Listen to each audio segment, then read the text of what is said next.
ప్రభుత్వ ఉద్యోగుల విరాళం 130 కోట్లు వరద బాధితులకు అండగా నిలిచిన ఎంప్లాయీస్ సీఎంఆర్ఎఫ్ కు ఒక రోజు వేతనం టాలీవుడ్ నుంచి ముందుకొచ్చిన నటులు తెలుగు రాష్ట్రాలకు 50 లక్షల చొప్పున ఇచ్చిన బాలకృష్ణ జూనియర్ ఎన్టీఆర్ మహేష్ బాబు అంటూ వాళ్ళందరూ కూడా ధన్యవాదాలు. ఎందుకంటే నిన్న సరే ఏదో ఒక ఇనిషియేటివ్ తీసుకోవాలన్న ఉద్దేశంతో మనం ముఖ్యమంత్రి గారు అడగడం వెంటనే మనం స్పందించడం మన నెల వేతనాన్ని ఇవ్వడం ఆ తర్వాత మిగతా వాళ్ళు కూడా స్పందించడం శుభసూచకం. నిజంగా ఉద్యోగస్తులకు కూడా మీకు చేతులెత్తి దండం పెట్టాలి. ఇటువంటి ఆపత్కాలంలో మీరు ప్రజలకు అండగా నిలబడ్డారు, ప్రభుత్వానికి అండగా నిలబడ్డటువంటి ఉద్యోగ సంఘాలకు కూడా. ఇక జిల్లాలో ఆక్రమణలపై యాక్షన్ ప్లాన్ కలెక్టర్లు హైడ్రా తరహా వ్యవస్థలతో ముందుకెళ్ళండి. ముందస్తు చర్యలతో ప్రాణ ఆస్తి నష్టం తగ్గించడం మిషన్ కాకతీయతో చెరువులను పటిష్టం చేస్తే ఎందుకు తెగుతున్నాయి. పువ్వాడ అజయ్ ఆక్రమణలతోనే ఖమ్మం 100% ఇదే కరెక్ట్, 100% ఇదే కరెక్ట్. హరీష్ ఆక్రమణలన్నీ తొలగించు, వరద బాధితుల కేంద్రం నుంచి సగం పరిహారం ఈటల ఇప్పించాలి. కేటీఆర్ అమెరికాలో జల్సాలు చేస్తూ ప్రభుత్వాన్ని విమర్శిస్తున్నాడని ఫైర్. ఖమ్మం మహబూబాబాద్ జిల్లాలో సీఎం రేవంత్ రెడ్డి పర్యటన. చనిపోయిన సైంటిస్ట్ అశ్విని కుటుంబానికి ఉద్యోగం ఇల్లు ఇస్తామని హామీ. నిన్న మహబూబాబాద్ జిల్లా మరిపేడ మండలం పురుషోత్తమాయగూడెం వద్ద దెబ్బతిన్న రోడ్డును పరిశీలిస్తున్న సీఎం రేవంత్ రెడ్డి నిన్న ఇక్కడికి పోవడం జరిగింది. రైట్. ఇక రాష్ట్రంలో చెరువులు నాలాలను ఆక్రమించి నిర్మాణాలు చేపట్టడంతోనే కాలనీలను వరద ముంచెత్తుతున్నదని సీఎం రేవంత్ రెడ్డి అన్నారు. ముందుగా నీళ్ల దగ్గరికి వెళ్లి నిర్మాణాలు చేస్తే ఇప్పుడు నీళ్లు నిర్మాణాల్లోకి వస్తున్నాయి.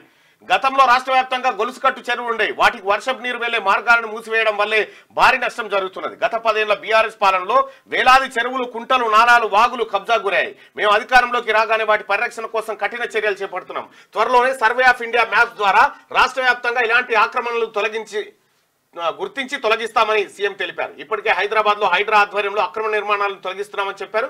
జిల్లాలో సైతం అక్కడి పరిస్థితులను బట్టి కలెక్టర్లు ఇలాంటి వ్యవస్థలను ఏర్పాటు చేసుకుని అక్రమ నిర్మాణాలు తొలగించాలని ఆదేశించారు. ప్రస్తుతానికి ఇతర జిల్లాలకు హైడ్రాను విస్తరించే ఆలోచన లేదని స్పష్టం చేశారు. సోమవారం ఖమ్మంలోని వరద ప్రభావిత ప్రాంతాల్లో పర్యటించిన సీఎం రేవంత్ రెడ్డి అక్కడే రాత్రి బస చేశారు. అయితే హైడ్రా తరహాలో జిల్లా కలెక్టర్లు మీరు ఒక ప్రత్యేక వ్యవస్థ నియమించుకొని తద్వారా ఈ ఆక్రమణలు ఏవైతే ఉన్నాయో, చెరువుల్లో నాలాల్లో ఆక్రమణలు ఏవైతే ఉన్నాయో వాటిని తొలగించడం కోసం మీరు అక్కడ అధికార వ్యవస్థను ఏర్పాటు చేసుకోవాలని చెప్పారు. ఇక జనం కష్టాల్లో ఉంటే కేసీఆర్ ఎక్కడ?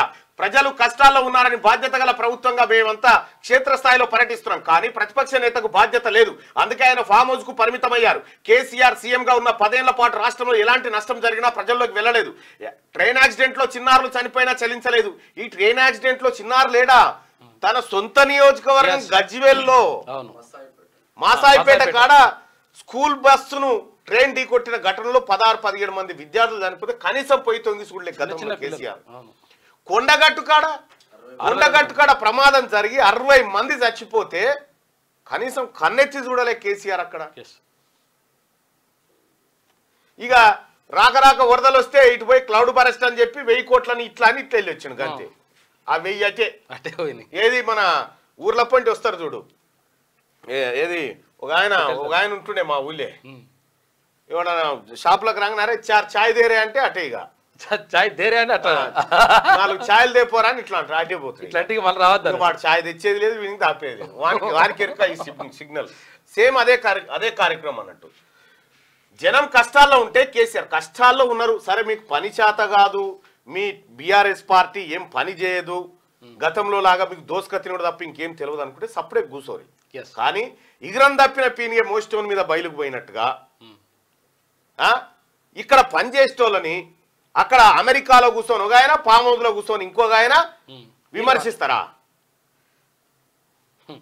ఎందుకు మునిగింది ఖమ్మం? బీఆర్ఎస్ పార్టీ ఆక్రమణల వల్ల కాదా? పువ్వాడ అజయ్ కుమార్ ఆక్రమణల వల్ల కాదా? మీ బీఆర్ఎస్ నాయకులు పెట్టిన కబ్జాలతో మునగలేదా మున్నేరువాగు మొత్తం? కేసీఆర్ సీఎంగా ఉన్న 10 ఏళ్ల పాటు రాష్ట్రంలో ఎలాంటి నష్టం జరిగినా ప్రజల్లోకి వెళ్ళలేదు. ట్రైన్ యాక్సిడెంట్ లో చిన్నారులు చనిపోయినా చెల్లించలేదు. గతంలో యువతిపై సామూహిక అత్యాచారం, దహనం ఘటన జరిగినా స్పందించలేదు. అసలు రాష్ట్రంలో కేసీఆర్ జాడలేదు. ఆయనను చూసి చాలా రోజులైంది. ప్రజలు కూడా ప్రధాన ప్రతిపక్షం లేదని భావిస్తున్నారు. రాష్ట్ర ప్రజలు వరద కష్టాల్లో ఉంటే మాజీ మంత్రి కేటీఆర్ అమెరికాలో జల్సాలు చేస్తూ ట్విట్టర్లో రాష్ట్ర ప్రభుత్వాన్ని విమర్శించడం సిగ్గుచేటని చెప్పానన్నారు. నిజంగా ఏ మాత్రం సిగ్గు శరం ఉన్నా పొరపాటే మాదని ఒక ట్వీట్ చేయరు, ఏం తప్ప అంతే. ఏమైతుంది? మేము గతంలో చేసిన ఆక్రమణల వల్ల ఇలా ఖమ్మంకి కష్టం వచ్చిందని ఒప్పుకోరు, ఏం తప్పేముంది? కొడుతుండా? ఈ పాపం మాదే అని క్షమించే గుణం తెలంగాణ జనానికి ఉంది, తప్పు ఒప్పుకోరి. ఈ పాపం మాదే అని చెప్పురి. వరదలకు ముందే అప్రమత్తం, జిల్లాల్లోనూ డిఆర్ఎఫ్ బృందాల ఏర్పాటు. ఇప్పటికే రాష్ట్ర స్థాయిలో తెలంగాణ డిజాస్టర్ రెస్పాన్స్ ఫోర్స్ అవసరమైన ఎక్విప్మెంట్ కొనుగోలుకు సీఎం రేవంత్ ఆదేశం. ఏటా సెప్టెంబర్ అక్టోబర్లోని భారీ వర్షాలు వరదల నేపథ్యంలో రాష్ట్ర సర్కార్ అలర్ట్ అయింది. ఆస్తి ప్రాణ నష్టం తగ్గించేందుకు యాక్షన్ ప్లాన్ సిద్ధం చేస్తున్నది. గత కొన్నేళ్లుగా సెప్టెంబర్ అక్టోబర్ నెలల్లోనే భారీ వరదలు వస్తున్నాయి. దీంతో వేల కోట్ల నష్టం జరగడంతో పాటు పదుల సంఖ్యలో జనం చనిపోతున్నారు. ఇలా తరచూ వరదలు వస్తున్నందున వాటి నియంత్రణకు ముందస్తు ప్రణాళిక సిద్ధం చేసుకోవాలని ప్రభుత్వం భావిస్తున్నది. ఇప్పటికే రాష్ట్ర స్థాయిలో తెలంగాణ డిజాస్టర్ రెస్పాన్స్ ఫోర్స్ ను ఏర్పాటు చేసింది. యాక్షన్ ప్లాన్ లో భాగంగా జిల్లాలోనూ డిజాస్టర్ రెస్పాన్స్ ఫోర్స్ ఏర్పాటు చేయాలని నిర్ణయించింది.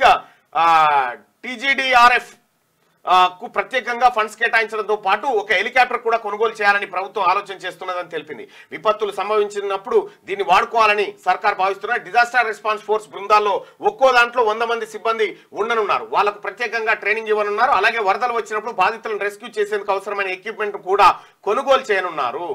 ఇది దీర్ఘకాలిక ఆలోచన. ఎప్పుడు వరదలు వచ్చినా ఈ ఎన్డీఆర్ఎఫ్ బృందాలు రావాలి, కేంద్రం నుంచి దిగాలి, హెలికాప్టర్ వేసుకొని దిగి పట్టుకొచ్చే వర్గాలు ఆయనతో ఉన్నోడు పోతాడు. కాబట్టి మనతానే ఒక అలాంటి ఫోర్స్ను తయారు చేసుకోవడం అనేది అవసరం ఉండాలి కూడా. ఖమ్మంలోని మున్నేరువాగు, ఈ మున్నేరువాగు ఇటు ఇటు ఇటు 100 మీటర్లు వచ్చేసింది. మొత్తం 10 ఫీట్ల ఇట్లా ఏమున్నా ఇండ్లు మొత్తం బురదమయం. కారకులు ఎవరు దీనికి?